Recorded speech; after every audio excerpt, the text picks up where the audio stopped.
औज़ुबिल्लाहिमिनश्शैतानिर्रजीम बिस्मिल्लाहिर्रहमानिर्रहीम। Lawyers TV Lord's के platform पर आज एक और लीगल नॉलेज के साथ हाजिर हुए हैं और आज का जो हमारा टॉपिक डिस्कस होगा वो सीआरपीसी के हवाले से है। और अक्सर ये सवाल जो है वो एडीपीपी और एमसीक्यूज जो लॉ गैट में आते हैं और सिविल जजेस के जो एग्ज़ाम होते हैं उनमें ये अक्सर सवाल देखने में मिलता है।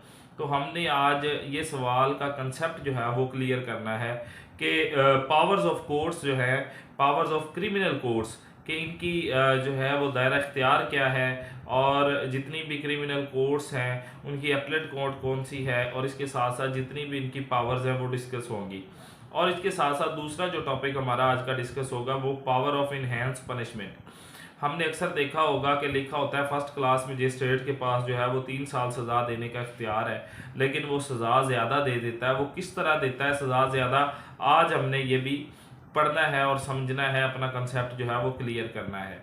चले जी अपने टॉपिक की तरफ डिस्कस करते हैं। आज का हमारा टॉपिक पावर्स ऑफ कोर्ट। सबसे पहले आती है हाई कोर्ट। हाई कोर्ट जो है वो सबसे बड़ी जो है वो सूबे की सबसे बड़ी क्रिमिनल कोर्ट है और हाई कोर्ट के पास इख्तियार है कि वो हर तरह का जो क्रिमिनल ट्रायल है वो सुन सकती है, ट्रायल कर सकती है, सज़ा दे सकती है। सीआरपीसी में जितनी भी पीपीसी में पनिशमेंट 10 पनिशमेंट बताई गई हैं वो 10 की 10 सज़ाएँ जो ऑफेंस जो है वो साबित हो जाए वो हाई कोर्ट उसमें सज़ा दे सकती है।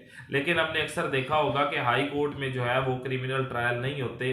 क्रिमिनल ट्रायल जो है वो सेशन जज की कोर्ट में होता है या मजिस्ट्रेट की कोर्ट में होता है। तो वो इसलिए होता है कि वहाँ पे अगर ट्रायल शुरू हो जाए तो वो बर्डन उनके जो है वो बहुत ज़्यादा हो जाएगा। और दूसरी जो कॉन्स्टिट्यूशनल कोर्ट वो कॉन्स्टिट्यूशनल कोर्ट भी बनती है तो वो कॉन्स्टिट्यूशनल केसेस और दूसरे अपलेट केसेस उन पे जो है वो लोगों का नुकसान होगा। इसलिए जो ट्रायल है वो नहीं होते वहाँ पे, लेकिन उसको हाई कोर्ट को जो है वो पावर हासिल है। 199 सेक्शन कॉन्स्टिट्यूशनल जो है वो राइट है और कॉन्स्टिट्यूशनल कोर्ट भी इसको कहा जाता है और सूबे की हाईएस्ट क्रिमिनल कोर्ट भी हाई कोर्ट को ही कहा जाता है। और इसके साथ साथ जो है आपने देखा होगा कि जुल्फ़िकार अली भुट्टो का केस जो है वो उसका पूरा ट्रायल हाई कोर्ट में हुआ क्योंकि उसके पास पावर है, वो सुन सकती है, ट्रायल कर सकती है। लेकिन हमने देखा है कि वहाँ पे ट्रायल नहीं होता।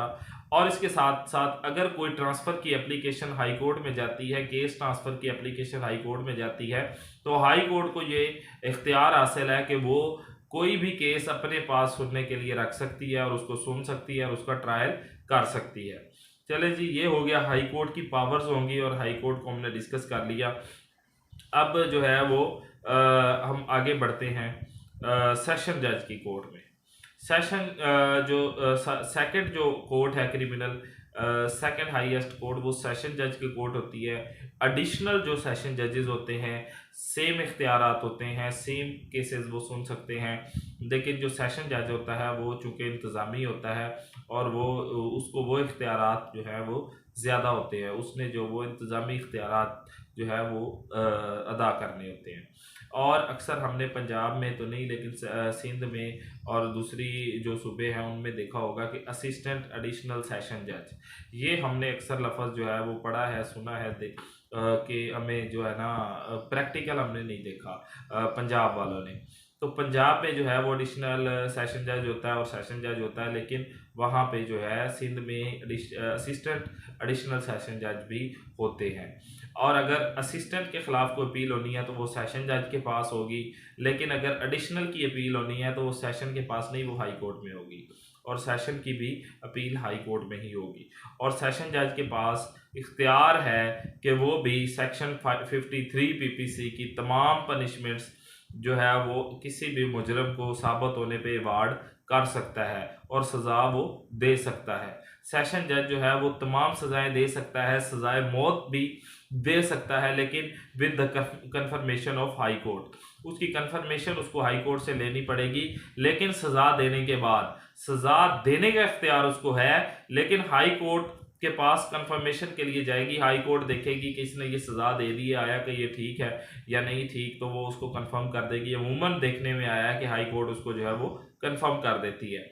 तो ये सेशन जज के इख्तियार हो गए, एडिशनल के इख्तियार हो गए। एडिशनल के पास सेम इख्तियार है, एडिशनल ने भी वही जो सेशन जज के इख्तियार हैं वही तमाम केसेस सुन सकता है। अर्श, दमन, कसास, जो है वो ताज़ीर, ये तमाम केसेस सेशन जज भी सुन सकता है और उन पर सज़ाएँ वार्ड कर सकता है। सज़ाए मौत जब उसने देनी होगी तो उसकी कंफर्मेशन उसको हाई कोर्ट से लेनी पड़ेगी। ये हो गया जी सेकंड कोर्ट। थर्ड जो उसके बाद आते हैं वो है जी फर्स्ट मजिस्ट्रेट आते हैं। Magistrate first class, second class, third class, तीन जो है वो डिवीजन है इसमें मजिस्ट्रेट के सतह पर। ये आते हैं एडिशनल के बाद और सेशन जजेस के बाद, और first class, second class, third class. लेकिन इन तीनों की जो होंगी वो अपील जो है वो सेशन कोर्ट में होगी। वो ये नहीं होगा कि थर्ड की सेकंड के पास, सेकंड की फर्स्ट के पास, ये नहीं होगा। इनकी तमाम की जो अगर एपलेट कोर्ट है वो है सेशन कोर्ट। और ये इनके इख्तियारात हमने देखने हैं कि इनके पास पावर्स कितनी हैं। फर्स्ट क्लास जो मजिस्ट्रेट होता है वो 3 साल तक सज़ा दे सकता है। सेकंड क्लास मजिस्ट्रेट जो है वो 1 साल तक सज़ा दे सकता है। थर्ड क्लास जो मजिस्ट्रेट है वो 1 माह तक सज़ा दे सकता है।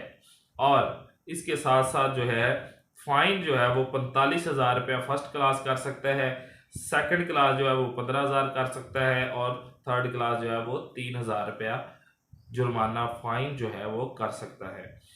अब फर्स्ट क्लास के पास जो हमने इनहेंस पनिशमेंट देखनी है कि कौन सी पावर्स इनको बढ़ा दी गई हैं जिनकी वजह से ये ज़्यादा सजाएं देने का इनके पास इख्तियार है, वो अब हमने देखना है। वो क्वेश्चन अब आपने समझना है और आपका कंसेप्ट क्लियर हो कि ये कौन सी सजाएं, कौन सी इनको इख्तियार है कि सज़ा को बढ़ा सकते हैं। इसके पास सोलेटरी, वीपिंग, दमन, अर्श की जो है वो सज़ा देने का इख्तियार फर्स्ट क्लास के पास होता है।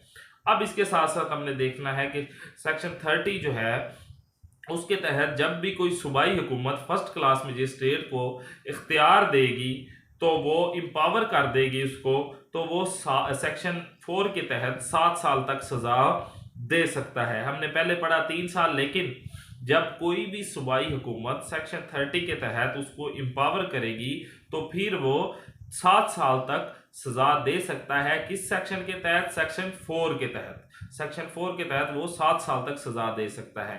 ये पहली इनहेंस पनिशमेंट पावर जो है वो आपने देख ली। वीपिंग, सोलेटरी, दमन, अर्श। जो सेकंड क्लास होता है वो सोलेटरी पनिशमेंट दे सकता है। थर्ड क्लास जो है वो सिर्फ और सिर्फ वही पहली 2 सजाएं दे सकता है। इसके बाद अगर हमने देखा है अक्सर कि काफ़ी सारे जो है वो सज़ाएं और बढ़ा दी जाती हैं, इससे भी अगर आपको देखने में ज़्यादा मिलेगा तो वो कौन सी है?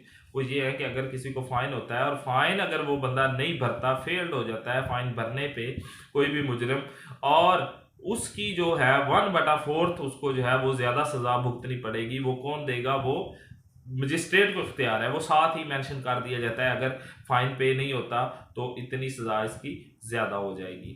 तो ये भी इनहेंस पनिशमेंट जो है पावर आ गई। और जो है इसके साथ साथ आपने देखा होगा कि एक एफआईआर में 5-6 ऑफेंस जो हैं वो लगे होते हैं।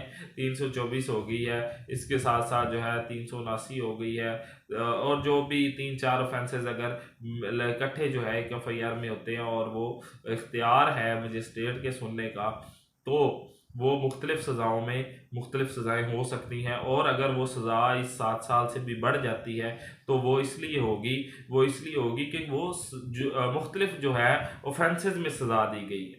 तो ये आज का हमारा जो है enhance power of enhance punishment और powers of criminal courts, powers of courts जो है आज का हमारा टॉपिक था, डिस्कस हुआ। इंशाल्लाह मिलते हैं एक नेक्स्ट लीगल नॉलेज की वीडियो के साथ।